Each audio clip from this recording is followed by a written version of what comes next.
ஒரு செம்பு தண்ணி எடுத்துக்கங்க. அத தோசைக்கல்ல ஊத்தி அதுக்குன்னு வழக்கமா ஒரு விளக்கமாறு வச்சிருக்கீங்கல்ல, ஆமாங்க, அத அடிப்பக்கமா திருப்பி சரிங்க, வரட்டுன்னு ஒரு 4 இழுப்பு இழுத்து சரிங்க, நல்லா கழுவி விட்டுருங்க. சரிங்க. ஒரு கிண்ண நிறைய மாவு எடுத்து பெரிய ரவுண்டாவும் இல்லாம சின்ன ரவுண்டாவும் இல்லாம சரிங்க, பொதுவா ஒரு ரவுண்ட ஊத்தி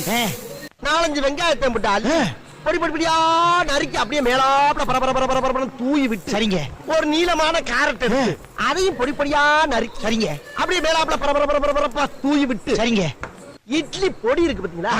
அத அப்படியே அள்ளி மலை சாரல் மாதிரி அதையும் மேலாப்ல பரபர அப்படியே பேய விட்டு, சரிங்க, ஒரு 16 கரண்டி நெய் எடுத்து, சரிங்க, அதுல 6 கரண்டி நெய்ய உள் சைடு அப்படியே லேசா விளாவி விட்டு, சரிங்க, 10 கரண்டி நெய்ய தோசைக்கு வெளி சைடு அப்படியே மேலாப்ல விளாவி விட்டு, சரிங்க, பொத்துனாப்ல அப்படி ஒரு பருத்து இப்படி ஒரு பருத்து அப்படியே ரெட்டி கலர்ல முருக விட்டு கம கமன்னு ஒரு ஊத்த பத்த எடுத்து